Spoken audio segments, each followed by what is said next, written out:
Eyo Junior King, bisa wane patron, bisa wane patron, bisa basiti you. Bisa wane patron, bisa wane patron, bisa babe. Baby type yako indati uno baby. Ndakuda kukutora ini ndokuita baby. Ndakuda kuti uchindidaidza kuti dedi. Ndobva ndakuratidza mufesi wangu edi. Usaone ziso kuita redi ndatoita medi. Handamborova zedi plus handaumwa redzi. Kana mwedzi wapera ndakutengera mapedzi. I mean my ways uchadziedzi ushanda ndakava. Ndakuda kutora nekuti yamairafa. Gara waziva ndiwe simbi yangu saka hapana mumwe. Dziedzi ushanda ndakava. Ndakuda kutora nekuti yamairafa. Gara waziva ndiwe simbi yangu saka hapana mumwe. Ngatiwirirane baby take my hand. Ngatimhanye tese tofamba semroad. Handina mutemo wakaoma sehighway code. Tonzi Junior King mufana wake shadi. Ukandiramba pangete mariro atireti. Ndiwe simbi yangu yandatamira bageti. Kana ndasvika kumba kwendokuridzira koti. Ndochikudza I love you again and again.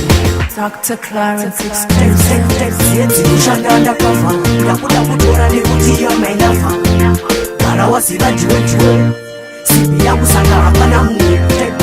Dziedzi ushanda ndakava. Ndakuda kutora nekuti yamainafa. Gara waziva ndiwe simbi yangu saka hapana mumwe.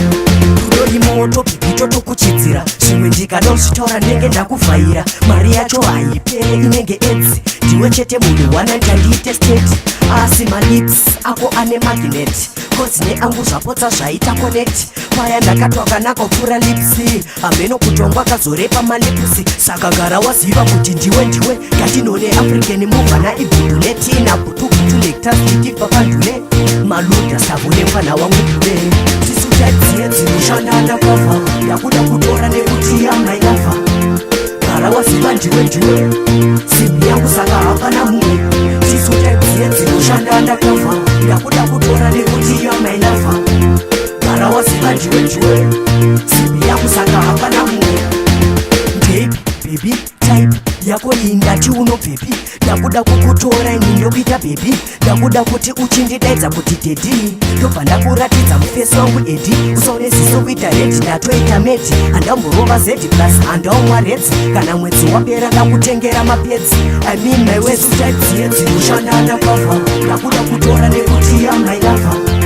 Gara waziva ndiwe simbi yangu saka hapana mumwe. Dziedzi ushanda ndakava. Ndakuda kutora nekuti yamairafa.